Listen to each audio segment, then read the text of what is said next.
It's been a while. We ain't been together. Yeah. I've been together for Ages. ages. This guy's not been around for ages. I'm back. Matthew, you've been away for a little bit. Just for a little bit. Malachi behind the camera, you was away last time around. But we're back. We got a blockbuster podcast. We're joined again by friend, family of the pod, Markus, joining us remotely. How you doing, brother? Very good. Glad to be with you guys. Hey, this is an exciting one. This might be the most contentious podcast we've done after I said Cristiano Ronaldo is the worst summer signing of 2022, which everyone people laugh at it, but it's my hot take, isn't it? It's my hot take. I stand by that. But this week, we're going to do things a little bit differently. I'm going to start off with the biggest game of the weekend, the game that has now officially become the most important fixture in Premier League history. Apparently so. You know what I mean? Apparently now it's the biggest fixture of all time. Liverpool versus Manchester City ended with a 2-2 draw. We're going to start off with you, Markus, on this one. Because obviously this game was billed as the big title decider, right? So however it goes is going to determine where the league title goes. So for you, when you kind of went into the weekend, how are you feeling pre-game? And what were you kind of expecting from the team? Yeah, good question. I think for me, it was we can't lose. And that's the main thing. If we lose that game, you think, well, we're 4 points behind, title's over. Man City are not losing 2 games or dropping 4 points, I wouldn't think, for the rest of the season. And we'd still have to win all our games. So don't lose, I think was my initial thoughts going in. I expected it to be a big game, 2 of the best teams in Premier League history going up against one another. You think, okay, head to head here, this is going to be a classic. And in the end, it was a real good game. So that they were my thoughts going in, and really it kind of played out as I expected. Yeah, I think it was definitely like one of those hotly contested games that we've seen over the years between both teams. Like rock and roll, football versus death by 1,000 cuts, which is the Man City's approach. And I think it was just good from a tactical perspective to see how the two teams played out. For you, Matthew, looking back on it, I remember you said last time you were on that for you, Chelsea are up there with City and Liverpool. But having looked at that game, do you feel like you guys could stand a chance in a match of that intensity? Not that I'm wrong very often. Doesn't happen very often, guys. I must say, probably the first time in 32 years I'm wrong. But I'm man enough to admit it. I think we can. We can. It's just a case of on the day, will we? Who's going to show up? Who's going to turn up? Not to make that kind of excuse of this player's out. You see what we're like when we have certain man not in the team. It affects us drastically. Remember that first one we were going on for from like the start of the season up till about maybe November, December. I know we lost to Man City in the middle of that, but it's Man City after all. We were competing. We were competing for a very, very, very long time, but it just shows you over the longevity and just how long Pep has put into this team since he's arrived, the philosophy he has, the players that he wanted and the way he wants them to do it. Like you are, as we've said before, you are not one man in the team. You are part of the team. No, there's no I in team. He probably looks at that poster every single day. I wouldn't surprise if he sleeps and the poster's on the ceiling for crying out loud. But this isn't a tried and tested effect that he has had for so long. I think since he's been in the Premier League, bar one season, he's won some sort of silverware and probably on course now to win possibly the Premier League, and he's got a very good chance to win the one he really wants is for Champions League. Experience talks massively. They've been here before far too many times. They're part of the equation now. If you mention a team that's going to win, they are there. And for all I like to say about what Chelsea are doing, let's be real. As much as I'm overly grateful for what Tuchel's done, for the silverware he's done, the finals we've been in and stuff, he's only been there for just over 18 months. It's not that to establish a philosophy. I mean, you can even say the same thing about Klopp, who's probably joined at probably a similar time. It took him a while to kind of instill what he wanted but for Klopp's Liverpool, the version that he... I don't know. But now, if you were to mention Liverpool in the title race, you're not going to laugh. You're going to be like, right, yeah. But go back to Pep. I think Pep's just got it that little bit more. But go back to I think we can. I think we can. But if Tuchel were to be there for another 2 years, I reckon we could be as good as them. 2 years is a long time. Years, yeah. If you stay. There's like, anyway, I'm going to come on to something you said in a little bit. But Alright. for you, Craig, I think, you know, we can all safely say that Liverpool and Chelsea are the teams to catch, right? Liverpool Sorry. City. See, you Oh, thank caught, you. caught myself out there. Said the wrong blue. Let me correct that. But Liverpool and City are the two teams to catch. I think from, you know, style of football in terms of what they can attract in terms of players coming to them, their expectations, what they deliver season in, season out. I think they are by far the two teams you want to catch up to. Definitely. Looking at this weekend game, and there's a lot of talk about the title race Yeah. and how it's going to go. Do you think now that's it and it's done? I'm going to come to you on that, Marcus. Don't worry, I'm going to come to you on that. But do you think that's it now with the title race? It's done and it's going to I City? thought advantage Liverpool. And when I say advantage Liverpool, they never lost that game. But they're behind City, though. If they lost that game, Yeah. then I think the title would have been over. I think it's 1 point in it. I think City could drop points. I thought City could drop points. I think advantage Liverpool, because if Liverpool lost that game, like in the last minute of the game, they could have lost it when Mahrez missed that chance. I don't know how he missed that chance when he skied it over the bar. If he had scored that chance, done. It kind of reminds you of when Man United won the treble in '99, when that game when Bergkamp missed that penalty, the last minute penalty to Arsenal to go through, and that season we lost the league by 1 point. If we'd won that FA Cup game against United, the semi-final, and got to the final, and we won our game against, I think it was, we lost against Leeds 1-0. If you reversed that to a draw, we'd have won the league. The confidence would have gone from that semi-final to the final game. We would have won the league that season. So in hindsight, I feel Liverpool got advantage to win. I know they got some hard games coming up. They got to play Man United. I think they got to play Tottenham. I think you have to play Tottenham as well. I feel that it's. I think you got a lot of games as well. You got to play City in the weekend in the semi-final of the Cup. Yeah. So you got some hard games coming up, but I feel, and the Champions League as well, Champions semi-final League. against Villarreal. But I feel advantage Liverpool. All right, before I get your response, Marcus, I'm just going to run through the fixtures that are left for Man City. They've got Wolves away, then they've got Brighton. Well, that's to be scheduled, but they've got Wolves away as one of the fixtures coming up to go. Then they've got Brighton at home, Watford at home, Leeds away, Newcastle at home, West Ham away, and Villa at home. I'll be honest with you. There's three fixtures where I think they could struggle, and that's only from like an emotional standpoint and not based on their name. Watford away, Watford at home, because Watford need to stay up. True. And they could find something in them to put on a game. Leeds away. Leeds away. Leeds again, same. They need the result, so they might pull off something special. They're picking up now as well. And then the only other one, which is a maybe, West Ham. Yeah. And it's a maybe because it depends on where they are and how the Europa's going. They're So that's faltering. a maybe. They made it through as well. But for you, Marcus, so Craig says that it's still there for you. I'm kind of the impression with this Manchester City team that once they're ahead, they're ahead. And it's very hard to see them shake. Malachi, our camera guy, is a Liverpool fan. He's looking at me like, what do you mean it's not in our hands? We got this. So yeah, so how do you see this coming together? Yeah, look, I hear what you're saying, but let's look at it this way. Manchester City, the 4 games in which they dropped points this season, outside of points against top teams, they drew at home to Southampton. They drew away to Southampton. Yep. They lost to Crystal Palace 2-0. And they drew. At home, and then they drew 0-0 with Crystal Palace away. So if I'd have told you at the beginning of the season that Southampton would take 4 points off Manchester City and that Palace would, deny Man City of 4 points and that Palace would deny them, get 4 points against them, would you have said that would have been the case? No, I don't think you would.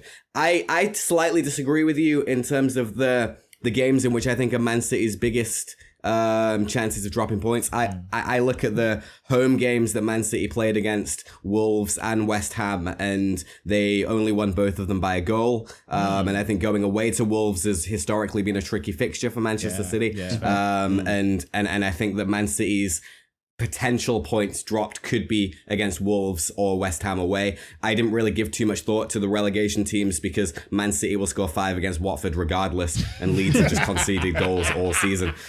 So you know, I've not really given that too much thought. Will Liverpool win every game between now and the end of the season?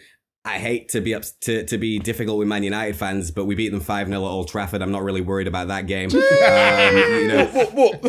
We have We have Everton in a Merseyside derby, but That's 3 points. they're managed by Frank Lampard, so Easy need I 3 say points. anymore? Easy 3 points. And Tottenham is the tricky game. Tottenham are on good form. Conte looks very, very good. They drew 2-2 with us at their ground and put in a really good performance. So I was at that game. But do I think Tottenham can stop, or can Tottenham be the first league team to win at Anfield in 30 games? I'm not sure they can be. So I actually think that if Man City go on and win the rest of their games, fair play to them. But I do think they'll drop points between now and the end of the season. And the question is, can we capitalize? Look, that is a very fair summation. And you know what? I would love it if you win all of your games remaining, because maybe, just maybe, Arsenal might just leap over the line and just squeeze into top 4, and it will save us all a little bit of what do they call that thing that people do when they're upset with stuff? Oh yeah, protest. But we're saving that for the government. Boris, we're coming for you anyway. and another factor that I didn't throw in, that's an important one to throw in, is whilst we're playing at home and away to Villarreal in Europe, don't get me wrong, Villarreal on very good form. Unai Emery's doing an excellent job. If Liverpool can't beat Villarreal over 2 legs, they don't deserve to be in a Champions League final. Yeesh. And I get the feeling that going up against Villarreal at the same time as Manchester City having to go up against Real Madrid is advantage Liverpool for the weekends, because if we can go to the Villarreal first leg game and get a result, we can rest players where they won't be able to. That's true. I think that's a factor that plays into the weekend game off the Champions League as well. So another factor to think about. That's very true, actually. Yeah, that's a great point, and I think that's when you think about. But psychologically as well, that if Liverpool beat Man City on this weekend, I think you got an FA Cup. That's another psychological blow as well. That's another psychological blow. Yeah. It just shows you, like, in the cup competitions, the big 3, the Champions League, the Premier League, and the FA Cup, who's involved. Both of them. That's just how, like, over a space of a few weeks, just how tight it has become. I mean, to pass on to another sport, this could be another Max versus Lewis situation where there's literally fingertips in between that is probably going to go. I can see it going all the way to the end.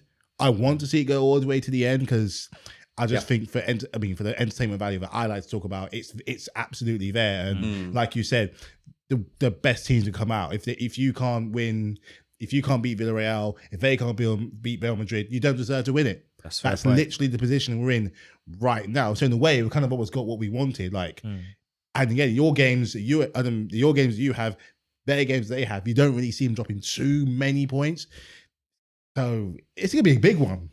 We're coming up to a big, massive one right now. Yeah, I agree. I think, and for those of you who don't know who Max and Lewis was, that's F1. It's Lewis Hamilton. It's Max Verstappen, who controversially won his first World Championship last season. Some people think it was stolen. I am one of those some people. But anyway, put it aside. This could be Michael Massey's in football. Putting that aside to 1 second. I think with Liverpool as a whole, I think Jurgen Klopp has done a phenomenal job, and there's been a lot of concerns, I guess I'd say, with some fans as to whether he would be around long term, what the future holds for him. Is he gonna leave, with an asterisk there? But clearly his love for the city, his love for the club and the project is going to keep him there for the long term. I guess on that front, I'm going to turn this to you, Marcus. Like, the one thing I wonder is, because a lot of people, when they talk about this Guardiola versus Klopp rivalry, it's like when you go by the numbers, right, and you look at league titles won and points accumulated over a certain period of time, Guardiola's ahead. He's out on his own, and a lot of people want to try and make this rivalry seem a bit closer. I mean, in many respects, it is a lot like Wenger and Ferguson. There was a rivalry between the teams that are, Arsenal back then, really strong, really dominant. Man United back then, really strong, really dominant. But when you put it all on paper, I'm sorry, Man United were clear of us. Yeah, they won more titles over the period of time. The two were in the title, and we never retained the league, and they did. So when you put it that way, it's like there's a rivalry from a competitive. There's a rivalry, it's just like when we compete. But when it comes down to facts and figures, It ain't. So for you, and my question off the back of that is then, how do Liverpool get to the next level where they can go toe to toe with Man City and pit them and beat them to the league and another league and another league? Because to me, that's the next step. Because I think right now you guys can go toe to toe, pound for pound, jab, and maybe on one season factors might help one over the other. But what's it going to take Liverpool to be our full stack squad, your full stack squad, and we're going to annihilate you and we're going to win the league title, and you guys are going to be crawling, and every draw you have is a problem. Look, I'm going to be controversial, and I'm going to say that I already think Liverpool are on Manchester City's level as it currently stands. I don't see how a team that in the last couple of years has finished second place and won with the highest ever points total for second place and the third highest ever points total in Premier League history, finishing second and then going on to win in the Champions League. A team that then beat Man City to the league title at a canter on the year that we won the Premier League. And a team in which has reached, reached 2 Champions League finals in the last 4 years, potentially going to be 3 Champions League finals in the last 5 years, isn't on the level of a team that have reached 1 Champions League final and never won the Champions League. Granted, they're good in the Premier League. I get it. They've won, 3 Premier League titles in the last, 5. Pep is dominant in England, and he's one of, if not the greatest manager of all time. But the reality still stands that I think when you get to that level, what more can Liverpool do? Win all 38 games? Like, this is getting to the stage where that's the only thing you can do to absolutely annihilate Man City. Every now and then, these teams are going to go through transitions. Man City went through the transition in the season in which, they lost the likes of Aguero, Fernandinho stopped playing, David Silva left. They transitioned. They didn't win the league title that year. We won the league title. We've gone through the kind of stale period of Mane, Salah, Firmino, lots of injuries. We didn't win the league title that year. And whilst that season looked quite drastic for us, we still finished 3rd in the Premier League, at the end of that season. So I think for me, Liverpool are as big as Manchester City in the last 3 to 5 years. And what can Liverpool do to pip Manchester City? They're doing everything they can do. Keep signing players like Diaz and Jota who are going to mix things up and give you more squad depth. Now Liverpool are at a point when Salah and Mane aren't playing, they can have a front three of Jota, Firmino and Diaz. That's still an incredible front three. That was not the situation for Liverpool, 3 years ago, 2 years ago. We was very heavily reliant on Salah and Mane, and now we have depth in a way in which we've not had before. So keep adding that depth, keep signing them types of players, and I'm not sure when there's a team as good as Manchester City or a team as good as Liverpool in the league, that dominance is something that you can expect. It's a fair point. Craig, do you have anything you want to add to that? I would say the season when Liverpool had 97 points and Man City won the league, any previous years before that, man, Liverpool would have won the league. Won the league, yeah. 100% would have won the league. Because I think he only lost 1 game as well. And they lost 1 game. They lost about 3 or 4. Yeah. Because Liverpool drew a lot of games that season, I think. And it came down to the And wire. then the head-to-head settled it. And it came down to the wire. So it's like, what more can you ask from a team that does that well? I think, and even the season when Company retired, you 2019. guys won the league that season. Yeah. And then Man City, what did Man City do in the summer? They went and spent big money on Diaz, the centre back, and they won the league last season. So every time Liverpool get closer and try to win the league of Man City will go and spend a buckload of money in the next summer and buy more players. A bit like calling the So bluff. it's like, it's fine. I think you two are the great. Watching Man City and Liverpool compete, and it's very good to watch. But I love to see other teams get to that level, like an Arsenal or Chelsea or Man United, to get to that level to make it more competitive, not just 2 teams challenging, all 5 teams challenging for the league. So it's more fun to watch because how you guys are doing it, you just running away with it. Like every season, you guys are either gonna be Klopp or Pep. But how long is Pep and Klopp gonna be there? Because they reach a stage where they'll say, you know what, I've taken the club as far as I can. So someone else has to step in and take over. On that note, I'll be honest with you. I think if Man City win the Champions League this season, I think next year will be Guardiola's last year at Man City. I think so too. Yeah. I think that's the only thing keeping him there. He wants to win the Champions wants League that. again. That innit? and maybe he still feels the hunger to do. Oh, well, they will never sack him. But that would be the interesting thing. Obviously, Sky have made a lot of this rivalry and they've pushed it as the big billing and stuff. So the question I want to put to everyone is that, like, and I'll start with you, Matthew, and work our way around. But like, how do you think this compares to the Arsenal United rivalry that we grew up on? Because you got to remember, back when in the 90s, early 2000s of football, I think the major difference between then and now is that the spread of quality players and thus strong teams across Europe is way better than it is now.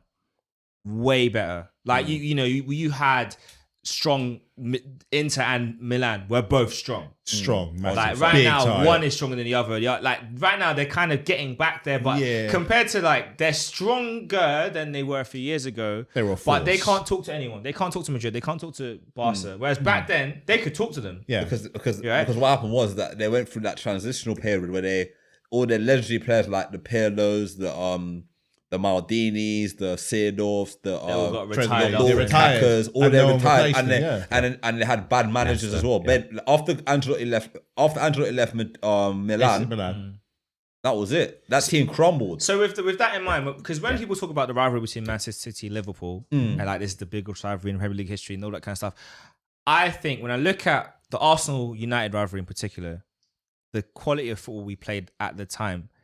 And I know for Arsenal, we haven't won the Champions League, okay, but we did still have some great European nights, right? And so when I look at the level of football we were playing domestically in relation to what was going on internationally with the European competition and the quality we had to go up against, could the argument be that rivalry back then is a bigger and better rivalry than this one right now? Because of the fact that across Europe there were other stronger teams. And I'll start with you, Matthew, on that one. I think. Whereas now I think it's not as spread. You know what's missing from this rivalry right here? I might be wrong, but what is living with an Arsenal fan for all these years, especially when that game came up, you know what I find that's missing a little bit? The intensity. It was intense. I think it's got the aggression. That's the word. Aggression. That's the word. Intensity it has. That's the I think word. It's got intensity, it was the aggro. It is the aggression because the players that you had and the characters that you had and what was at stake. Even if it's, let's say it might be a season where I remember one of the most intense games I ever saw was when you actually lost the 50th game. You got in 50 games. Let's not talk about that. No, but okay, we won't talk about the result. But you saw how much was putting on the line because at the time Chelsea were just there on the upstart, but you still had the two old masters. You still had the establishment, the Godfathers going toe to toe, and sometimes if one gets one or the other, another result didn't go your way that day. Didn't go our way. Listen, nothing went your way. This is before VAR. We got robbed. Nothing went your way. Mike Riley, I swear that Mike Riley, don't ever come to Wembley. God, don't come to Wembley. God will judge you in Wasn't it Wasn't Mike Dean that refereed that match? Oh, It was Mike Dean. It's Riley. Was it Riley or Mike? I thought it was Mike Dean. Whoever it was, screw them. It's definitely Mike Riley. I thought it was Mike Dean. Right. I'm telling you, I knew it's right. But let me check. But yeah, I thought it was Mike Dean. I swear it was Mike Dean that game. If you're talking specifically to the early 2000s, which I think is where we're staying, because that's when both teams were kind of like that peak kind of level of support and that aggression and the players that they still had. I think in levels of aggression, Riley. It was Riley. I knew it was. I knew it was that ballhead. I knew it, man. Craig. You don't have to tell me who the referee was. I know. I remember. That ballhead referee. I remember. I think the best referee we had that was Arsenal Man United was Graham Paul. He was the best referee to referee them games. Yellow cards. When Wayne Rooney was practicing his Tom Daly impression, yeah, he dived. 100%. He died. Anyway, but yeah, I think the aggression with it. You know what else it is? Because let's be real, Man City, they're still new blood. They're still young to this. They're an old club, but they're still young to this kind of feeling of success. They've still got quite a long way to go to establish themselves historically.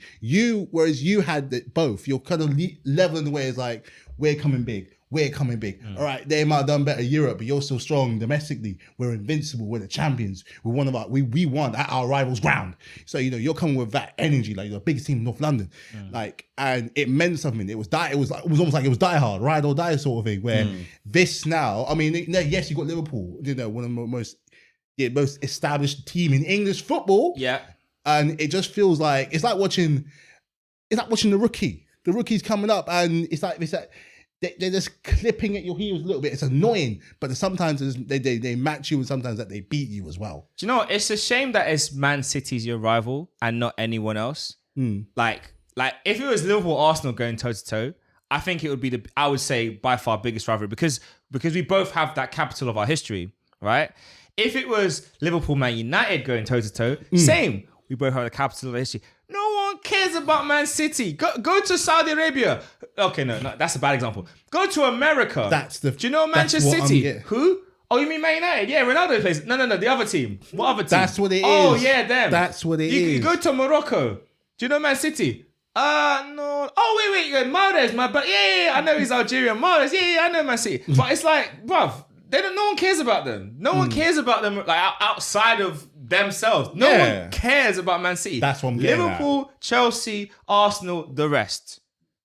No, sorry. Liverpool, United, Arsenal, somewhat Chelsea, the rest. And Leicester. Leicester's big in Asia, you know. Yeah, but I'm talking about you go to the farthest reaches. You go to the village in Africa and ask them, who's your team?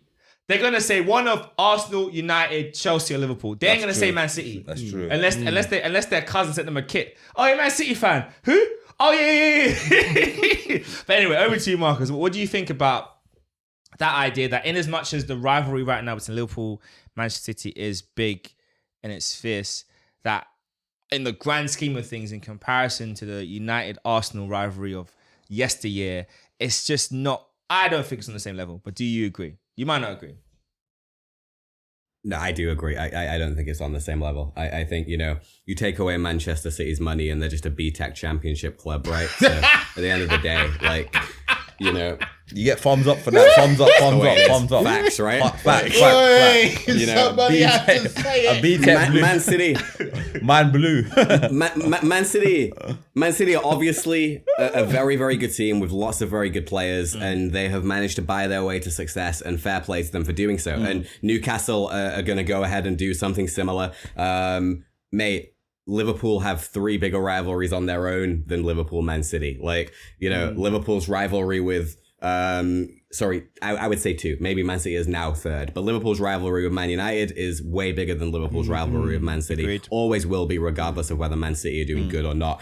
Liverpool's rivalry with Everton is a bigger rivalry than Liverpool's rivalry with Man City. 100%. Yeah, they're kind of like our little brother, and it's not really a competitive rivalry. They're useless, but it's still a bigger rivalry. And Liverpool's rivalry with Chelsea, going back to the big Champions League games. Every time Liverpool come up against Chelsea, I thank the Lord Didier Drogba is no longer a football player. And that man has retired because he harms my dreams. Like King Diddy, mate.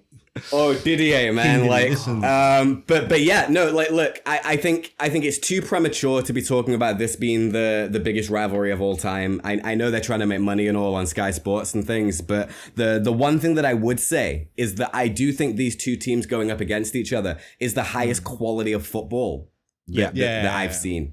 I think the battle of the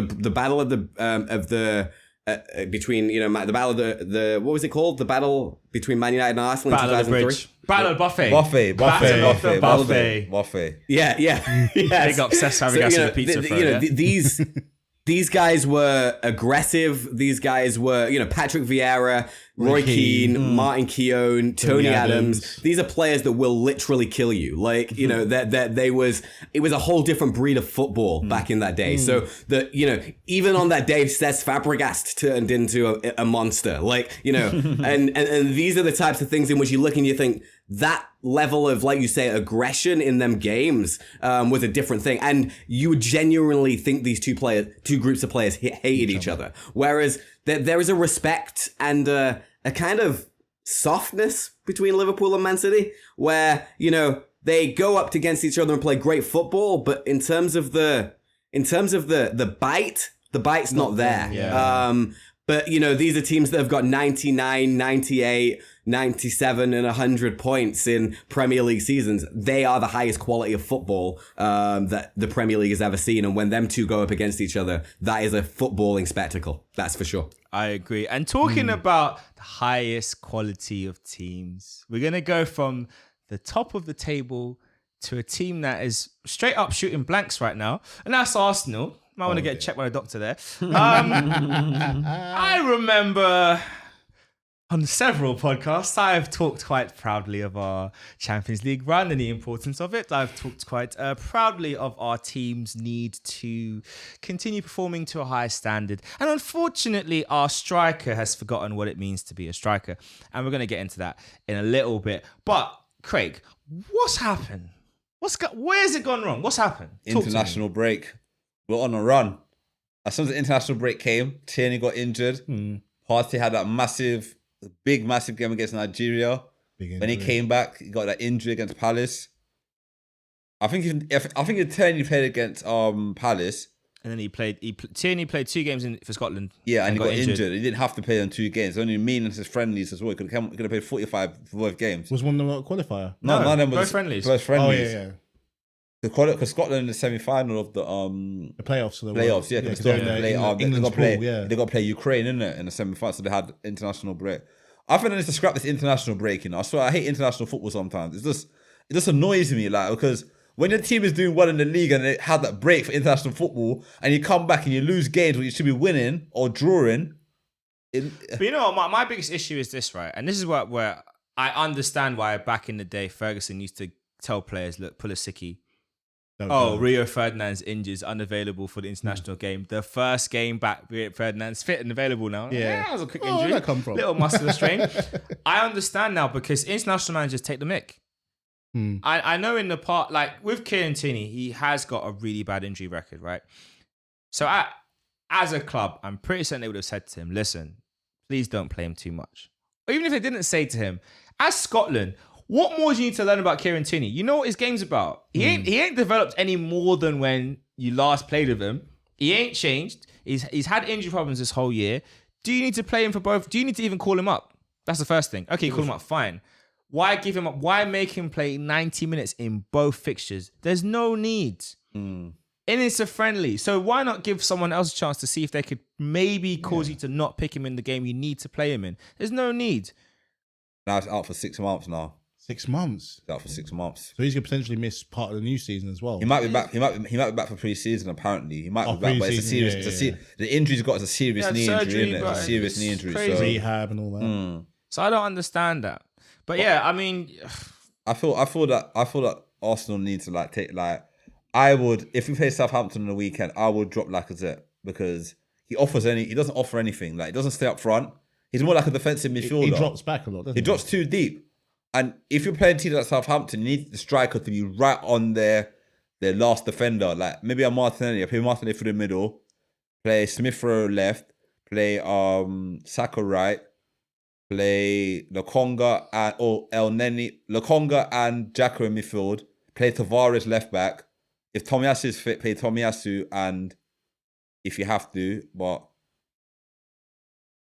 well, rumors on the Twitter streets is that Nketiah is going to start up front anyway because Lacazette might be injured. That's good. That's rumors on the Twitter streets. Energetic when he came on Brighton. I think he could have scored the other day as well against Brighton. He hit the post, hit the crossbar in his shot. So I feel that Nketiah needs a chance now. Give him a run of games, see what he can do. He's young, he's hungry. Listen, I listened to Ian Wright make a rant on the Askcast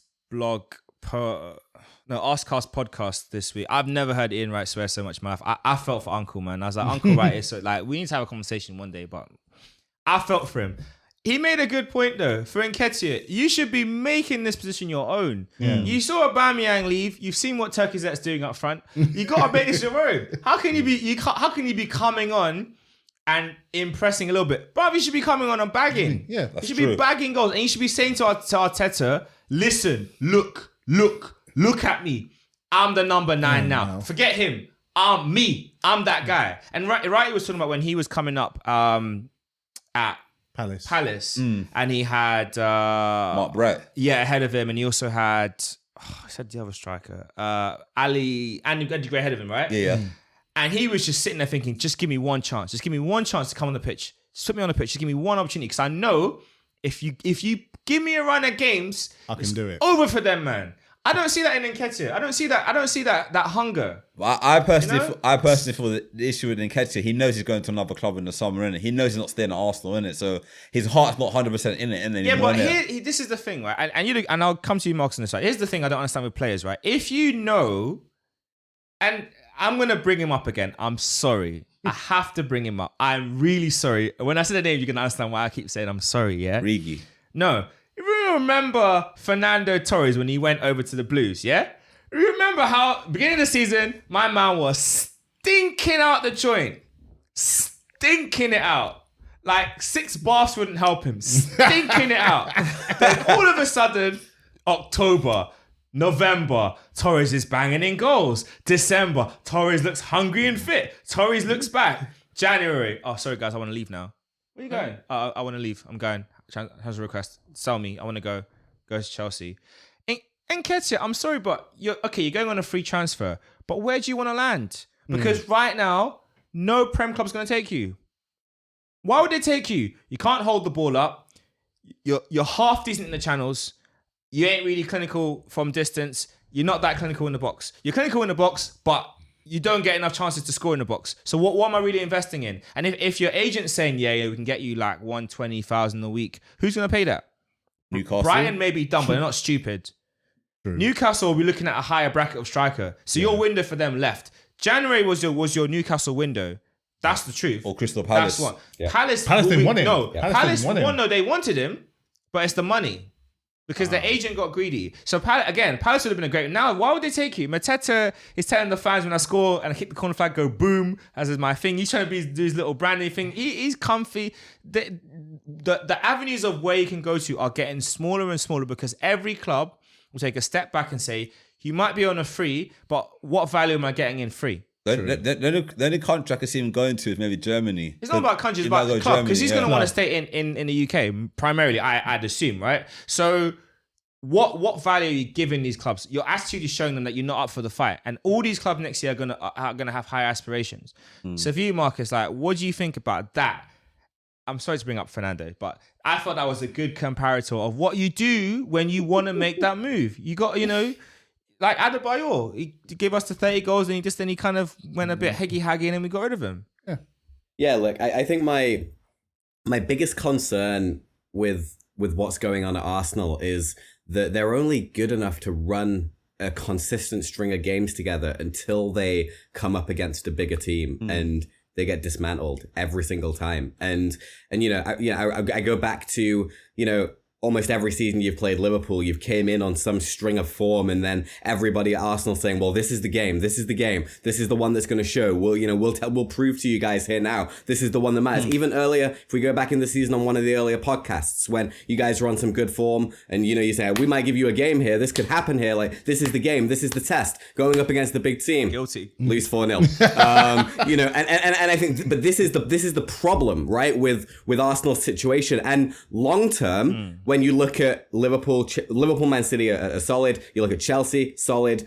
You look at Man United, we're going to get onto them, but with Ten Hag. You look at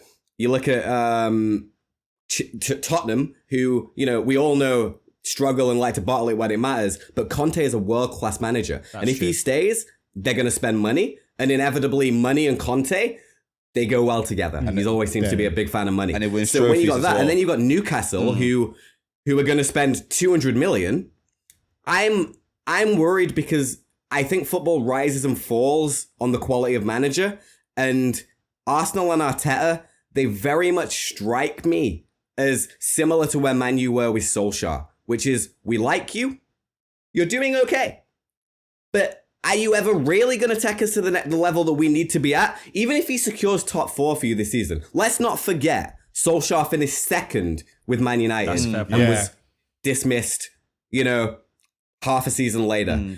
It's all well and good finishing second, but he was never going to bring them the trophies that they wanted, and he was never good enough to take them to the next level. And I think obviously the challenge for Arsenal is that window is closed on bringing, or seems to be closed, as you was using the analogy with Nketiah, on bringing in a world-class manager. Allegri was free for a while, and there was rumors that he may go and come to you guys. Ended up back at Juventus. Conte was available before he was linked to Man United and Tottenham. There was kind of some question marks. Would it happen? There was talks about Tuchel before he went to Chelsea. These are all top managers, but do you sack Arteta after finishing fourth and get Graham Potter? Like, you don't, do you? So this is where the building blocks that Arsenal have to build.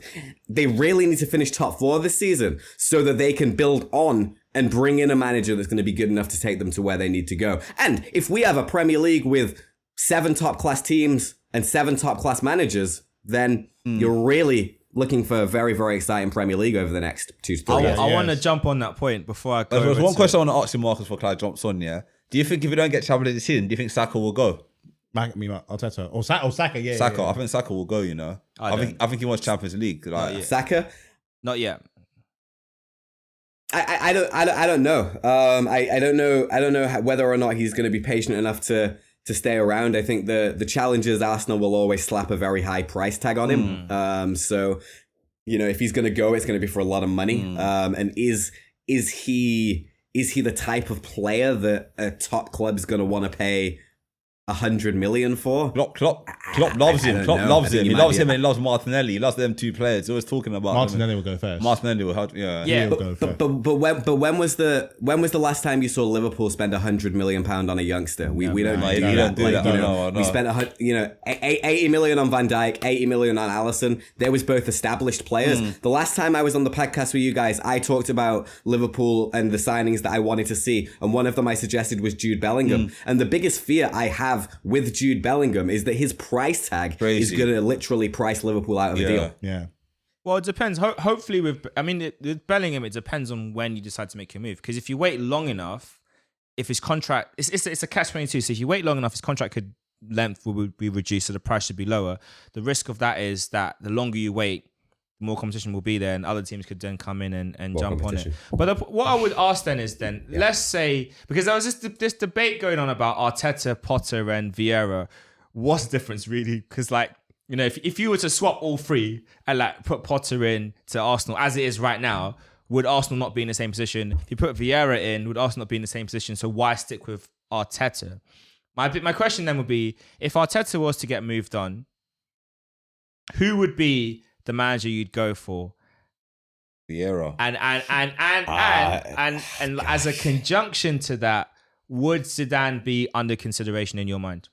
That's a good suggestion, you know. Very good question, man. Very, very good question. Look, I think my challenge with this is what I said, is that I'm not sure there's a whole abundance of world-class managers out there that Arsenal could go for. This would be my suggestion, and it's a little left field. A few things might have to move around for it to work, but this would be my suggestion. I'll answer your first part. Would I go Zidane? If Zidane was willing to move to Arsenal, I'd bite your hand off to get a manager of the quality of Zinedine Zidane. The man's won 3 Champions Leagues at Real Madrid, and it's kind of stalled in his movement. I'm very interested to see where he goes. I actually think he'll probably end up at PSG. I fear that. Which would be the starting point of the trigger that I would need to get to where I want to get to, right? So Zidane goes to PSG, which means Pochettino becomes available. Pochettino goes to Real Madrid, which means Ancelotti becomes available. And then if I was Arsenal, I'd hire Ancelotti.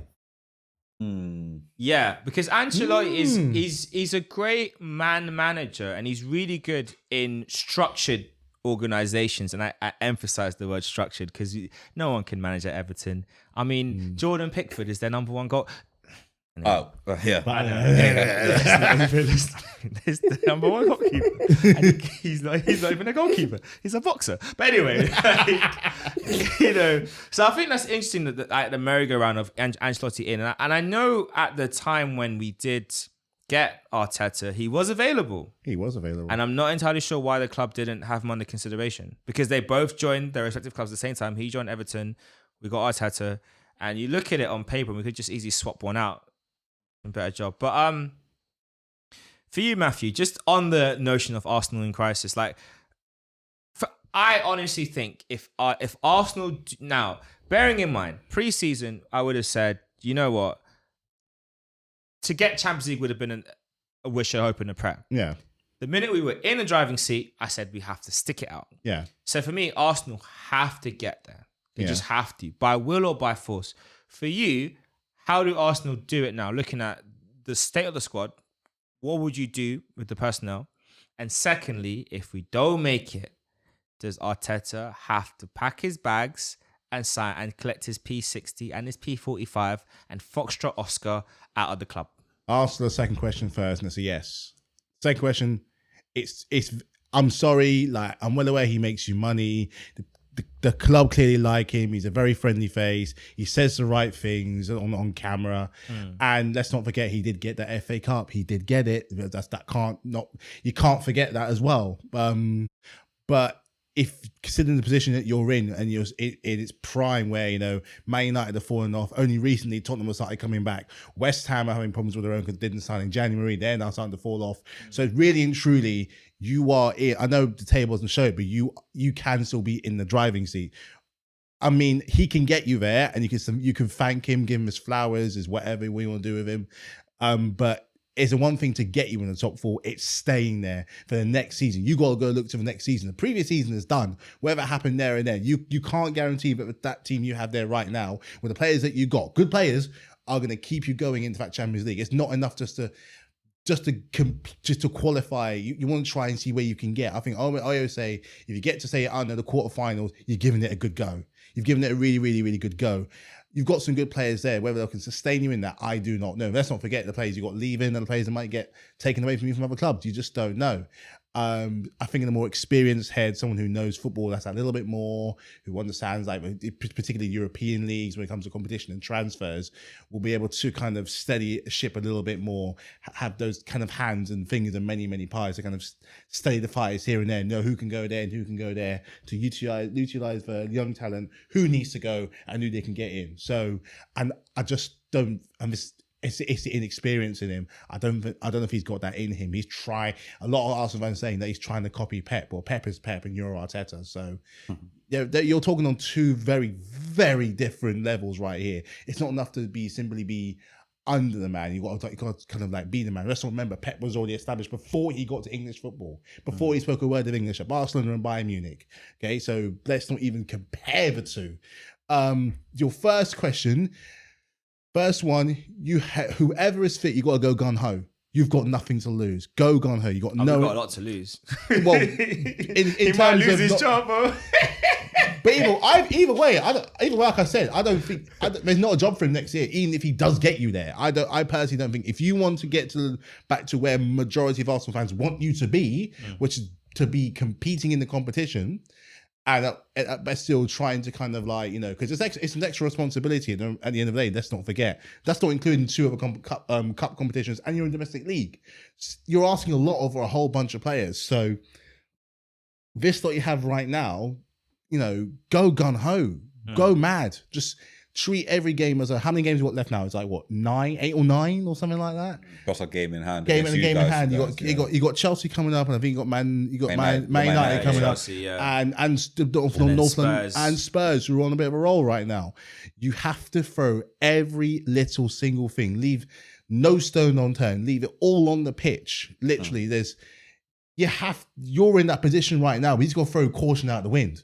You really got to. You got to have the gods on your side, literally. And play without fear. You got players on that pitch who can play without fear. And when they play without fear, they're unpredictable and they're dangerous. And of course, you've just benched Lacazette, right? And I mean, he ain't got hope. Like I said, he ain't got hope in the prayer. He's done out here. I think he's given up. And so, unfortunately, despite the fact that how young Eddie is and how many more years he has ahead of him, who knows where he's going to end up. But he's not exactly showing why he should be staying. Yeah, this is the prime example that you could be, even if you're a squad player next year, merely playing in cup competitions, you're not exactly showing why you want to stay. But every game, it's an old-fashioned saying, but it's true. Treat every game like you're in a cup final, because you're not going to be the only ones doing it. Tottenham are going to be doing it. Man United will have to be doing it. That's not even getting to the relegation teams. Burnley were doing it. Watford doing it. Norwich doing it. Brentford, Leeds doing it. It's like you have to fight something that got fire with fire. Go hard, go mad. The players you have fit, including the players you have fit coming back, utilize what you have. Use all your resources. Matthew, one question I've got to say to you, Matthew, that some of these Arsenal players are playing for their futures, you know? A lot of them playing for their futures because, like, if we don't get top 4 this season, I can see a massive clear out and again in the summer. Who's left to clear out? Who? Lacazette's going anyway. Lenny's going anyway. He's going. Leno's going anyway. Well, who else is they going to clear out? Rob Holding. Where's he going? Pablo Mari doesn't want to stay there Pablo anymore. Mari can stay in Italy because he's happy over there. I thought Holding was already gone. Where's Chambers Holding is gone. going? Where's he going? The Newcastle ship has sailed. Where's he going? We've got players on loan. We've got players like Torreira, Maitland-Niles, Saliba coming, but we need Saliba back. I want Guendouzi back as well. Guendouzi, but would he? If Arteta's there, would Guendouzi come back? Nah. Maybe. No, they'll have to squash their beef, innit? They'll squash it. He didn't squash the beef with Aubameyang, so how is he going to squash the beef with Guendouzi? Listen, I can't wait till the truth of that situation comes out, you know, because something doesn't add up.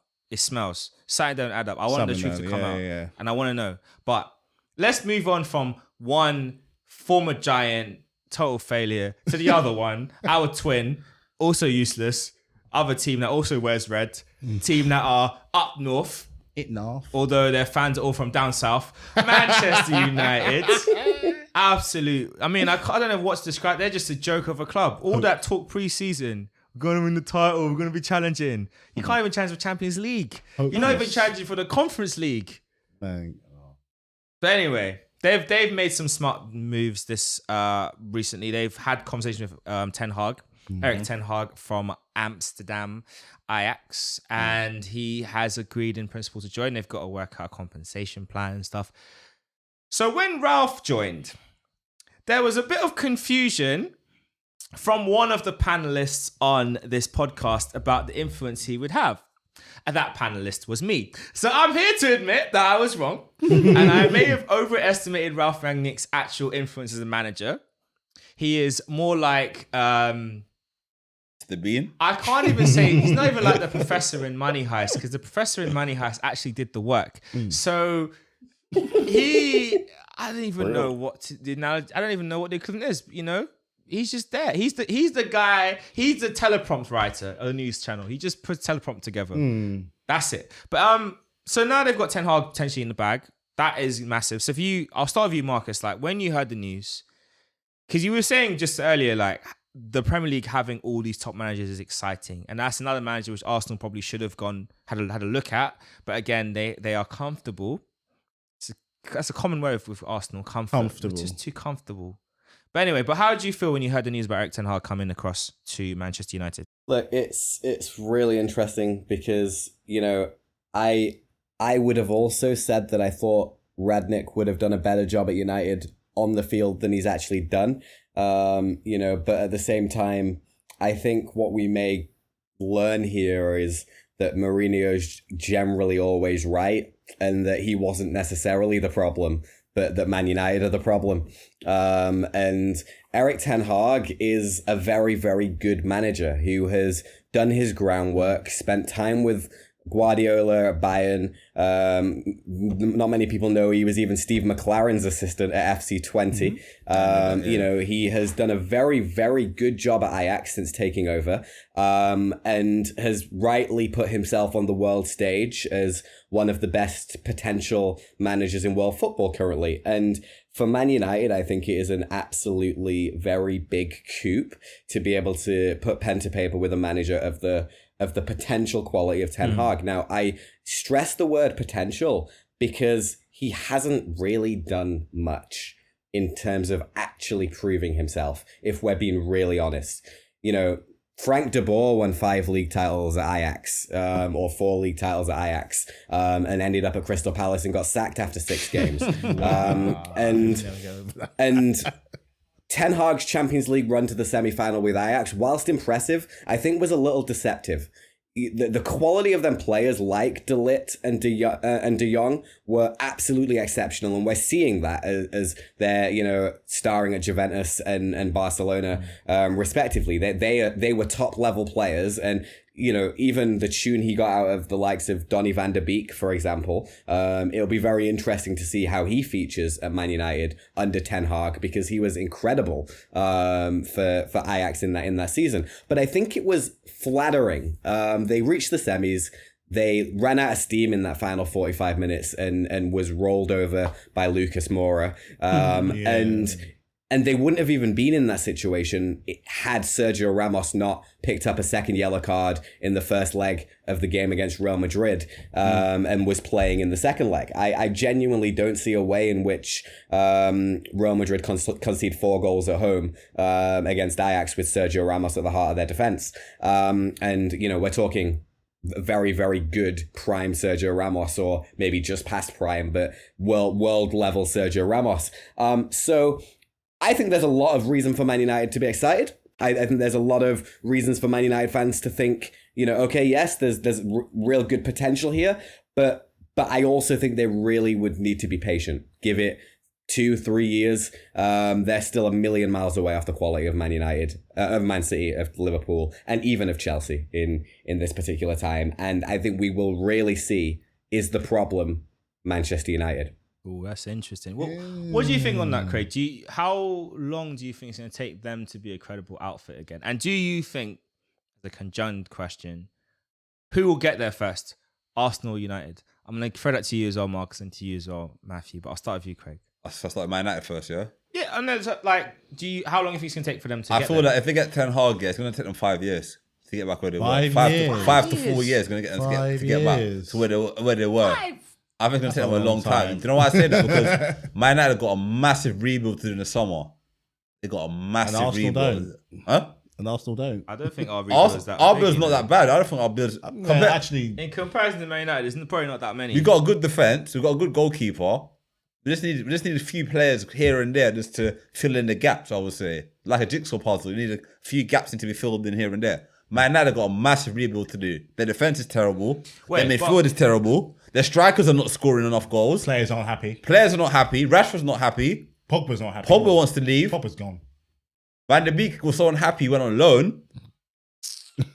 Van der Beek should come carpet. Oh, when you said Marcus Rashford, are you talking about that politician? Yeah, that guy.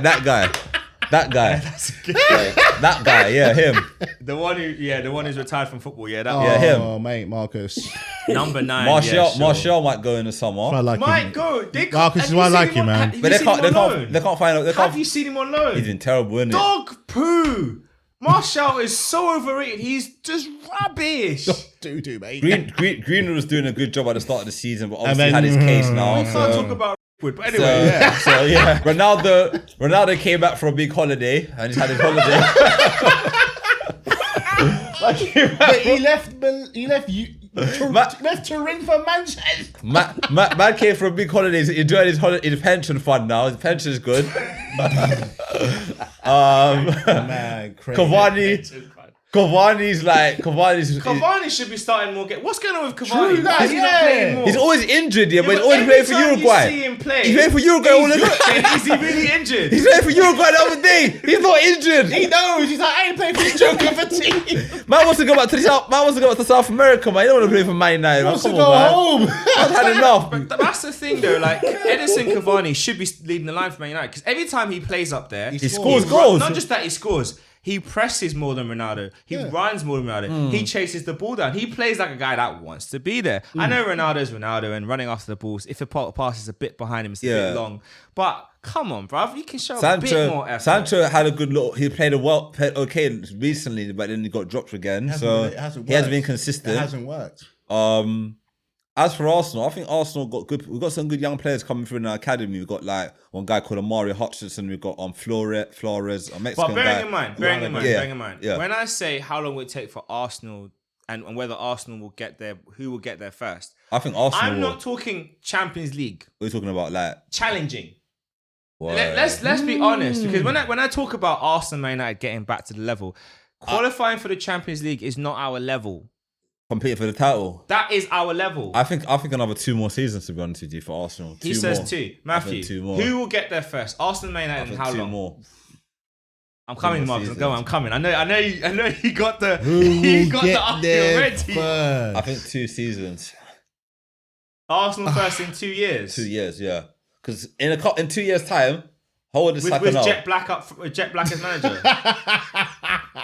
Okay, right. You know Right, what? Fine. That's the thing. That's what's holding you back. Personally, as bad as I think Man United's problem are, they're able to draw in big players. They still have that kind of draw to bring And some people they'll spend. in, and They they always will spend. They're not afraid to But do that. I feel the owners of Arsenal don't need to back whoever the managers in the summer. If it's not Arteta, whoever it is, But they're backing him now. they need more in January. Anyway, we'll hold Yeah. that. I Who do you think- think is going to make it first and how long? Purely for the fact that I do think Man United will get there first. Purely for the fact that they're willing to do what needs to be done to try and get it. How many years? 3. Markus, who's going to get there first? How many years? Look, can we put more parameters to the question? Because for me, I want to know what you mean by a title challenge. Is a title challenge finishing 5 points off the top? Is a title challenge finishing 10 points off the top? Is a title challenge being in it in January? What's a title challenge? Title challenge in the definition within the parameters of what makes them competitive is that 2 or 3 games away. So you're 2 or 3 games off winning it. So 9 points. Between 1 to 9 point gap between you and the team that wins the league, and then the gap between Man United, you and the rest Man is United. massive. So yeah. Man United or Arsenal aren't going to finish 9 points off of Liverpool or Man City for as long as Klopp and Guardiola are there. They're arted. Oh, but Clark. That came with a ton of bricks. That came with a ton of bricks. Okay, fine. We'll park that as your answer. So then, between the two, who's most likely to challenge? And by challenge, I mean put up a fight up until April and then fall away. Of the two, and how long to get there? I gotta loosen the restrictions. I gotta give my team some chance. I know our team and Man United fans. Yeah. Look, I'm gonna stick with my answer, and I'm gonna say that I think if we're giving it a time frame, the time frame is when Klopp and Guardiola are no longer at Man City or Liverpool. And if we're saying who's the most likely at this current time, I have to say Man United. I think Ten Hag's a better manager than Arteta, and even though I think they have a slightly bigger rebuild, I think Arsenal are going to need to define a direction under a new manager who's world class and able to compete for a title.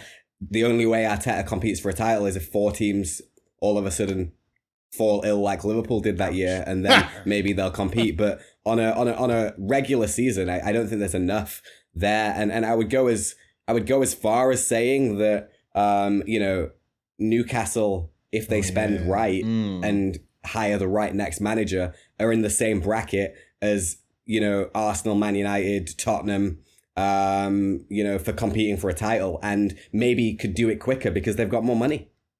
Yeah, but our owners at Arsenal got money, but he'd rather spend it on bloody NFL. Who cares about NFL, man? I don't care about NFL. He does. I don't care about NFL. I care about To football. our American listeners, and I know there's something out there, we appreciate what the NFL does culturally over there. Yeah. Obviously, for us, it's a bit different. I love the Super Bowl, though, but I don't have a team that I support, but I'll always watch it. Always watch. And the views shared by him are not representative of the views of Eightseven or any of our subsidiary brands. I don't hate NFL per se, but Views shared. we as football, we as Arsenal fans, we want to see him invest in Arsenal Football Club. Okay, It's all good for him that's investing fine, in and NFL you can teams. leave it there. I leave it there. Don't need But to I'm- throw shit. but- The views shared.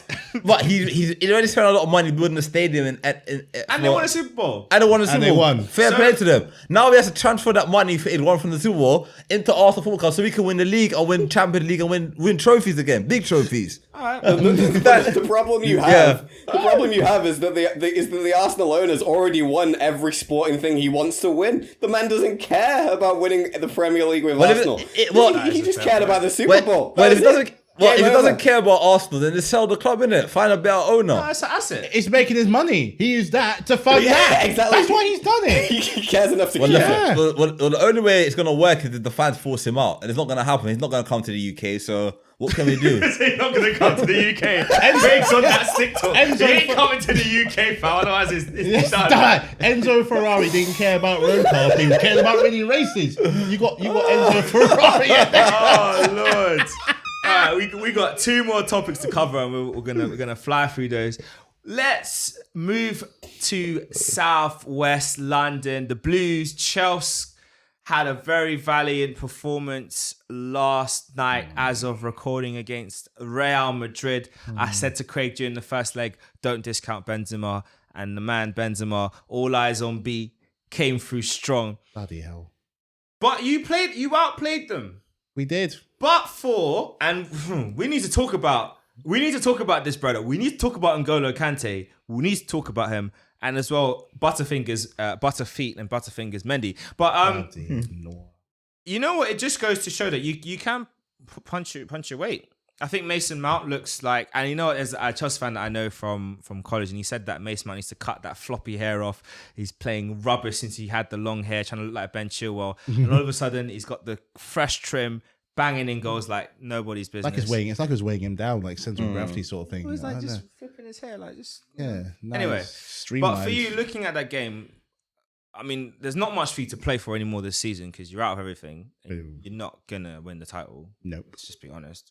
But how does that feel for you looking forward to see how well you played and what that could mean going into next year? It bothers me because it just proves that the first game, the first result did not need to happen to show that what we can actually do. I mean, when I initially saw the draw, I'm thinking, yeah, I'm happy we can do it. But after the Brentford result, after that result, I was slightly less confident, and it just shows you that one goal where Mendy thought, "Oh no, I'll do what check those. If check, how hard can it be?" The answer is very hard. You know, Benzema is on absolute spurt right now. I don't know what he's doing, but he's had his Weetabix, his Oatabix, his porridge, all in one. He's found himself to be, right now. and he's fasting. Found himself to be a new man right now. I mean, that Balon d'Or is coming. I mean, what a turnaround for 1 point and probably Benzema versus Chelsea, but. The game on Tuesday just showed again.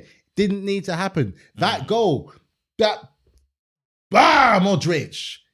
God damn it. That's had the foot pass. Oh, Modric. Why? Listen. I mean, the worst thing is I just have to stand there. Sometimes as a football fan, it was a bit like when Cisse scored those 2 goals back in 2012. You just have to stand back and marvel. And you know what? What can I say? Bloody hell, bro. Ronaldinho goal against Chelsea when he did that little thing with his foot. Fine, yeah. When Sometimes you got to stand back, but again, did not need to happen. Literally picture it in my mind, thinking there must have been a way to picture that. I'm not just looking at some pre-picture. We could have literally stopped that, and it's like we didn't deserve it. I mean, if you're going to do that, do it in the game. We're playing crap. But we weren't. That's fair. We weren't. Do that in the first leg. Fine, I can take it. We didn't deserve it in this game. We literally fought so hard. You know. Mason Mount turned into an absolute animal. Werner finds the net again. And I mean, and Ziyech does like a silly pass. We could have got another goal. But clearly, for some other reason, it just didn't deserve this time. I mean, I think we should have won. We're good enough, more than good enough for the win. Probably still deserve to go through. I'm gutted. I'm disappointed. I'm angry. But I'm also gutted for the fact that it shows that again, we can match literally anyone on the best of our days. That's true. We've had a good run. We got to quarterfinals, which I think is the kind of the cutoff point for where you really try and retain it again. I don't know, but yeah, it's a shame. I think this is now of all the 4 teams, you've got Real, City, Liverpool, and Villarreal. You kind of have to put possibly Real's one of the favourites to do it again. Benzema's on that crazy form. They'll be looking to him for that. If you look at the start of the season, the fact that they had no money, they really have picked it up. I mean, even in the Liga, they're doing quite well as well. So yeah, I mean, I think they're chasing down that double. Of they're chasing it, but Champions League, it's going to be intriguing because it guaranteed us. We either guaranteed a North Spanish final or an English final. I honestly thought it was going to be an all English final. You know. I think Liverpool beat Villarreal. I think it's going to be very tight between Man City and Real Madrid. It's going to be like one or two. I think Liverpool Villarreal is going to be tighter than it looks. I think Liverpool Villarreal is going to be. I don't think Liverpool going to steamroller Villarreal like how they steamroller Benfica. But I still think Liverpool will go through. I think Liverpool will win, but I don't think that Villarreal are going to hold their own. It'll be a close game, like a 1 or 2-0 or 2-1 or something like that. But Man City, Real Madrid is going to be the one. I'll be honest with you. I think Real Madrid are going to the final. You think so? Yeah. Why? Calling it because you know what, their run, it feels a lot like it reminds me of two particular runs. It reminds me of Croatia's run in the previous World Cup, yeah, and it reminds me of England's run in the last Euros. There's just Of which they both lost in finals, by the way. So you can be happy with that final point. But there's just something about, you know, when a team just gets a result out of nowhere. The first leg, Real Madrid had no reason to get a win. None. But out of nowhere, Modric just turned. I can't even say he turned back the clock. Modric is playing. He's playing like he's still. The thing with Like Modric fine wine, isn't it? with Modric, right? I was watching him very closely in the second leg, right? The thing that really struck me, 86th minute, Modric is still sprinting. He's still sprinting. They had an attack. The move broke down. He sprinted back into position. Fair enough. You guys were tippy tapping about in extra time. What was Jorginho and they were tippy tapping it about at the back? You've got a minute left. One of you dribble past the striker who was just about Benzema, who was hobbling at that point. He's trying to keep up with you. Just skip past him and move. They were just passing it in triangles to try and avoid the press. There was no press. This is Jorginho's idea to give you stress. He did it against you guys. He does it plenty of times. Remember that game you didn't need to win against us last season? We beat us 1-0 at the bridge. You know whose fault it was? Jorginho. He passed the ball backwards. That's the Brazilian of him. That's the Brazilian of him coming out right there thinking. That's a David Luiz. That's a David Luiz kind of thing. Thinking, oh yeah, I'm Rivaldo. I'm Emerson. Wait, why's the ball going into Kepa? Oh no, mamma mia, I lost the ball. But ultimately with Madrid, I look at Modric, I look at Benzema, and they are playing in their peak. Tony Cruz as well. I don't even want to. Tony Cruz is he's doing okay. But those two in particular are playing at a world class level in every Champions League game. But not only that, off the bench, Tony Cruz, I looked at him complaining when he came off for Camavinga. I'm sorry, in the first leg it worked a treat. Did the same again. Camavinga, that is just a bargain signing for them. He's got speed. But not only that, it's not just his speed of movement, it's his speed of pass. The guy doesn't wait on the ball. When he gets it, he pings it off, because the reason why they got the chance for Modric to play that pass is because of his run to drag to create space. He created space for Modric, and when the ball came to Modric, he didn't even need to think twice. He controlled the ball. He looks up. Rodrigo's saying, "Do it. Give me that ball." Now the reality is, in training, any player can play that pass, but in a high pressure game, I think Pogba could probably do it. Definitely. I think he could do it. I just think it would probably be out. Either it would be a bit too long or a bit too short. But Modric put it on the money, and that pass was just saying, "Go on." And then even for Rodrigo, for his first touch, to slot it in so well, on the run, over Rudiger's head, over Thiago Silva's head, rather. No, Rudiger and Thiago Silva, they just didn't... They didn't make much of it. They didn't make it. Then again, neither did I. And then Mendy was praying to God that it wouldn't go in, but God was like, leave me out of this. I'm not involved. Mendy's like, so, yeah. But I thought what was the biggest thing? I know Benzema and Bonch, but I think the biggest thing in that two games, it was the goalkeepers.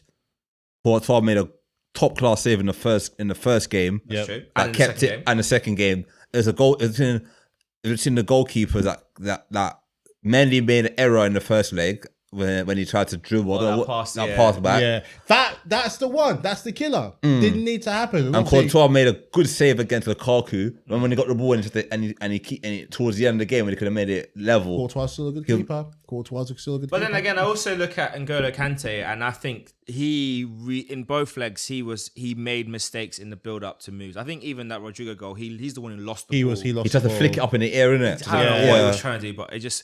Do we have to have a conversation about N'Golo Kante, Marcus? And I know we talked about Gallagher on a previous podcast. I think it was with, as signings this summer, or even, And I was saying that Gallagher maybe should stay away from Chelsea and stay at Palace for another year. But realistically, could he come back and send Kante on his way? And I'll start with you, Marcus, and I'll come across to you, Matthew. They're different players. They're different players, but I think Conor Gallagher deserves to come back to Chelsea and get some game time. He's done a great job at Palace. He scores goals and looks very, very good. I think he's done what any player that's gone out on loan would have been told to do if they wanted to come back and play in the first team. So to me, I think he's earned some time at least to be able to prove himself, and a lot like Mason Mount, he went out on loan and then he came back and got in the squad. He said, go and prove yourself, boy. And Mason Mount went and proved himself. Now, what I won't have here is Chelsea fans, and not you particularly, Matthew, but just Chelsea fans in general, act like going into a game against Real Madrid, they're the inferior team.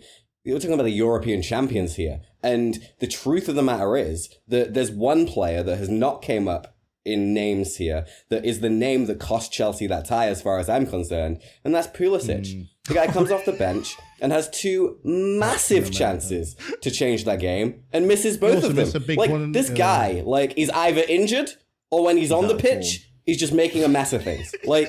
So basically, he's American. He's American. He missed. Oh, he did miss his sitter in the Champions League shared by Clive. When he first broke on the scene, he was electric. That's the thing. When he first broke on the scene under Lampard, he was electric. I don't know whether that injury against the FA Cup finals done him in. I don't know if he's just not coming. He's just not very good. I don't know what's happened to the boy. He's just, again, I go back to the City against the Champions League final when any other person would have scored. I mean, I could have scored that. Werner probably would have scored that, which says something. But, I mean, how long has he been there now? 2-3 years almost? 4 years in the summer. For Eden Hazard's replacement, I'm sorry, but he's just so far off. Eden Hazard. Maybe Thorgan when he was at Chelsea. I think that's a fair replacement, but definitely not Eden Hazard. I just definitely don't. Not Hazard. Not Eden Hazard. You mean Willian. Not Willian. Let's not talk about that brother. That brother earned some money. You're welcome, by the way. He earned some money, bro. He replaced Willian comfortably. I think Willian's replacement, yeah. Yeah, but Hazard's a big hole to fill. That's a good point on Pulisic because, I mean, gosh, those misses were pretty egregious, weren't they? Just a little bit of composure. Appalling. A little bit of composure. I mean, you know. But the thing about Chelsea is that, like I said, they went into this tie as European champions. So, let's not forget at the beginning of the season, everybody was talking about Chelsea winning the league title. You're European champions. Your coaches came in and completely transformed things in 6 months. You're sat there champions of the world. So let's not all of a sudden act like it's good that Chelsea put up a fight against Real Madrid and gallantly just fell short. No, Chelsea really, really should be going into that game doing a lot better than they did. And as far as I'm concerned, they only have themselves to blame for losing that game. Benzema was good. Modric's pass completely changed the game and was absolutely exceptional. But Chelsea lost that game. Real Madrid didn't win it, as far as I'm concerned. And even Lukaku is not showing up this season at all. Well, he could be out the door, get some money. I don't understand Romelu Lukaku, bruv. You were dominating Italy. Why come back to the Premier League? Why? And then to come back to Chelsea, where you're going to get compared to Drogba, the expectations there. Not saying that Inter the expectations are lower because they're equally as high, but the fan base loves you. You're scoring goals for fun. You're the main man. Where are you going? On the Lukaku tip as well, I think that the way our Chelsea play, they don't create enough chances for him to score. With Lukaku, you have to create chances for him to score. He doesn't have a striker that will create his own chance to score. You see him put out his hands a lot of times. I was watching a game on Match Today when they were analysing the game. Alan Shearer was analysing the game about Lukaku. I think it was Crystal Palace. They played Crystal Palace, and every time Lukaku made a run, he put his hand up. I want the ball. Though I think it was Havertz was on the wing and he was not passing it, not crossing it. None of them were playing to his strengths. Lukaku's the kind of striker you have to feed him the balls to score. It's not the kind of striker that's gonna who can you compare him to a striker that will bang in goals? Like a Werner can create his own chance and he will score in it. Do you know what this situation reminds me of? It reminds me of when Olivier Giroud came to Arsenal. This is a bad comparison, but it's actually accurate, right? Run with it. First came to Arsenal. We had this tall guy, French guy, the floppy hair, whatever. And then there was a point as fans, we were just like, I don't understand. He's just so static. We need more movement. This is me watching from TV. So I go and watch, I go to a game live now. I look at Giroud. The amount of runs that Lamppost made in behind. I'm being serious. In the first half, he made about 7 or 8 runs in behind. They didn't pass him the ball. Xhaka did his customary, sorry, bruv. I saw the run, but sorry, bruv, I don't want to play it. He had about 3 or 4 of those he could have played through to him, didn't play it. And you know what happened as the game went on? He stopped making the runs. So with Lukaku, they don't trust him. The first leg, they don't trust him. After that miss, the header was enough. When he just had to head it in and he didn't. After that, they don't trust him anymore. Why am I going to pass the ball to you? It's like, if I pass the ball to Lukaku, even though he's made a great run, what's going to happen? He's going to lose it. He's going to miscontrol it. We're going to be on the defensive. They ain't going to waste the ball. And I almost wonder, and it reminds me of Vinicius I remember in his first season at Real Madrid, there was a game when he had an awful first half. And at halftime, before the restart in the tunnel, Benzema grabs Ferland Mendy and he goes to him. He goes, "Wallahi, brother, don't pass to him. He's playing against us. Don't pass to him. He's playing against us." Everyone, he said, "Wallahi, I swear my mum's like, he ain't don't pass to him." He said it all in French, yeah. So people laughed, but then actually when that clip came, because actually you look in the tunnel, you see Vinicius looking over at them like, what is he saying? He's kind of half covering his mouth, but not. He's like, well, he don't pass to him. He's playing against us. I swear on my mum's life, he's playing against us. Don't pass to him. but look at Vinicius now. Look at him. And actually, he's even said himself that moment helped him because it helped him realize the standard I've come to. The point being for Lukaku, it's not, the penny hasn't dropped. But he's a big 28-year-old man. He has to drop sooner or later because he's had some big moves in his career. Him and Lacazette need to go to Weight Watchers and shed some of that fat, bro. It's too much. But if you look at his stints in the I'll join them. I mean, if you look at his last proper good stint in the Premier League, that's Everton. Was probably Everton. Yeah, when he's bagged in even goals the Man for fun. United, it didn't really work, and he left on bad terms. So why come back? Tuchel didn't want him. He wanted thingy. He wanted Haaland. Oh, but you guys, you know why Romelu Lukaku came back, because Romelu Lukaku has this fantasy in his head from 16 years old that he's the next Didier Drogba and he's going to make it work at Chelsea. And it didn't work the first time and he got shipped out and he had to come back and prove himself and he had to come back and have that opportunity. But when that opportunity presented itself, £100 million, Chelsea want me, it's his way of saying, I was right. And now he's done nothing on the football pitch to prove it. But the reality is Chelsea pulled the money out of their pocket and they slammed £100 million down. And that was the signature that said, well done, Romelu. You proved us wrong. We want you back. And that's the reality of it. What happens for Lukaku now doesn't matter as far as I see it. The guy's got 5 goals in 20 Premier League goals. You're paying literally... Well, he's only scored 5 Premier League goals this season. So Lacazette and who's going to score first? Hey, that's mad. No, but I think Lukaku's been a disappointment, man. Like, I've been disappointed in him, man. I thought he'll come to Chelsea, he'll bag goals for fun. He'll be bullying defenders, he'll be scoring goals, he'll be getting assists. Plus Havertz is better down the middle. We've seen that Havertz is better. I think your system, where how you don't play, you don't really need Lukaku. Your system you play, because Havertz is more flexible, isn't it? Way more. Havertz is a revelation. Big game player. Champions League final, Super Cup final. Scores goals for Germany. World Cup final. Soon you're going to call him the postman because he always delivers. Come on, mate. Our final topic for the day, talking about the deliverer, the postman, the Big Benz, Mr. Benzema, all eyes on B. What will stop him winning the Balon d'Or? Because for me, I feel like it's his to lose, really. I think this year, what he's doing at club level, what he's done since coming back into the international level at France, it's amazing. He's a striker that I've always admired, and I wished back then Wenger could have just slapped down the money and gotten him.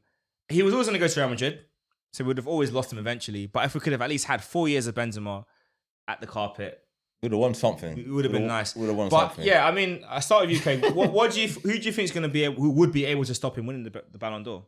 I don't see anybody else stopping it. He's been the best striker in the whole of the world right now. Like big games, he scored against PSG, all their money, destroyed Chelsea, home and away. He did what he's doing well for France. Yeah, and if he has a good World Cup, even better. And if he wins the Champions League with Chelsea, the Real Balon d'Or is Madrid, being decided this summer because the World Cup's been shifted to the winter, so it's going to be this summer. Well, I don't see. I mean, if he wins the Champions League, there really isn't much else. I don't see anybody else winning it except him. I don't see anybody else having a good season like in the whole of the. Everyone who thought that the season has dropped off or fallen back. I thought like for a long time I thought Mo Salah would challenge him, but over the last couple of months, obviously he lost the for Egypt. Yeah, let's be real, he did lose for Egypt twice. He lost the African Cup of Nations final, and he lost the World Cup qualifier the other day. He's disappeared a bit recently. And his form recently has been very shaky. I like Salah. His form has been very shaky. The new guy's kind of taking on the helmet. Diaz is a good player. I love Diaz. I love Diaz, man. He's a good player. I personally feel that Benzema's going to win it. I think it'll be Benzema, Salah second. I don't know who third. The third person. Mbappe? Yeah, Mbappe's had a good season. No? No? I think the only real competition in my eyes to Benzema would be De Bruyne if Man City win the Champions League. That's why that next leg's gonna be key. Outside of that, I think it's really Benzema's. I don't think there's anyone at Liverpool that would that would win the Balon d'Or even if we won the Champions League. No one at Villarreal's winning the Balon d'Or ever in the history of the Balon d'Or. You're looking forward to that leg, aren't you? So you can knock them into next week. I could tell. Look, of course. Good evening. Good evening. With all due respect to Villarreal, anybody in their right mind, given the choice of Man City, Bayern Munich, and Real Madrid as your other options, would be delighted to have Villarreal in a Champions League semi-final. And it's not disrespectful. They've done a very, very good job to get there, but they are an inferior team to all of the other teams left in this competition. And, the evidence is there in the fact that, the last time they reached a Champions League semi-final was in 2006, which you boys dismantled of them.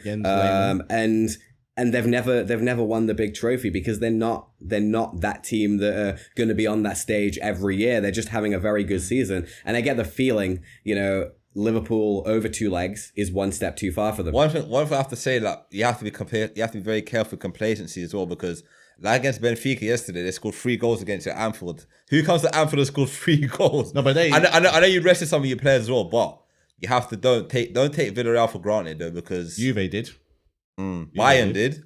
Yeah, but I can't see Liverpool lose. I can't see Liverpool. I think you'll win. I think Liverpool will win. I think Liverpool will win the game. They'll go to the final 100%. Yeah. Look, the Benfica tie was finished when they scored goals. Like, granted, they scored 2 goals to get it back to 3-3 on the game, and they were still behind by 2 goals on the night. Like, overall, to be able to win that game, the tie was over. But, like, we was leading that tie by 4 still, goals.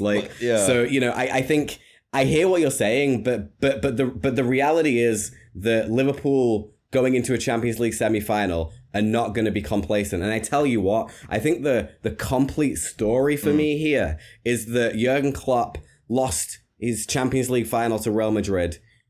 The next year took Liverpool and won the Champions League against Tottenham. And it would be a beautifully fitting story to win his second Champions League against Real Madrid. So for me, I hope Real Madrid beat Man City, and we have Real Madrid in the final, and I think that'll be a real spectacle for everyone in football to see. 3-1 or a 3-2 Liverpool win In the final, and Benzema gets 1 or 2 goals. If that happens, you guys can have the Champions League. As long as King Benz gets his goals in it, that's all that matters to me personally. just because it's important. But have you noticed that English teams are doing? Remember a couple of years? Remember when Liverpool won the Champions League in 2005? Yeah. Every season after that, English teams were getting to the final. After that, Arsenal was 06, 07, Liverpool again. Then it was 08. It was Man United and Chelsea. So don't you think the cycle is? They think the cycle has changed again, like how English teams are doing well in Europe again. Do you think the cycle has come back again? Well, for a few years in ago, a full circle. You remember 2 or 3 years ago, with 4 teams in both Europa League and the Champions League, all English: Liverpool, Tottenham, Chelsea, Arsenal. I think England's are getting the best players are coming to the Premier League again, and the English teams are dominating again. So that's a good thing. Like, so I think it's good that it represents in, like, you look at it. Even, I might be mad at saying this. It represents in the international stage. Like, with England getting to, like, where they are, semi-finals of the World Cup, finals of the Euros. It's just now the expectations are going to be now for the World Cup this year. We're obviously going to want to see. We've got 2 more English teams in the semi-final, possibly going to see an all-English final, or at least 1 in the final. That expectation is going to magnetize from wanting to see in the winter. Got the World Cup in the winter. See what we can go from there. Yeah. So, and on that note, wait and see. This has been fun. This has been a bumper podcast. Thanks everyone for being a part of it. Marcus, we're going to do this again real soon. We're going to wait until after Arsenal's game against Chelsea United. After the fixtures in the week, we're going to do another one of these. Just to it might be a ranting session, but it depends. You might see. I even said to one of my work colleagues, if they see me on the front line protesting, just face front and join me. That's it. Just face front and join me. Don't point and say, I know that guy. Just join me. But thanks for listening, guys. It's a pleasure as always. If you're watching online, leave a comment. Let us know what you think about it. Do you think Benzema's going to win the Balon d'Or this year? Do you think Arteta has done the best he can do and should foxtrot Oscar to a whole new way? If you don't understand what that means, don't worry about it. It's fine. It's It's slang. And do you think that Liverpool and Man United? I keep saying United. I don't know why. It's a force of Liverpool and habit. Man City are the best rivalry of all time in the Premier League, as Sky think. But thanks again, Marcus. Always a pleasure. Pleasure. And we are out. Happy Easter, Peace. everyone.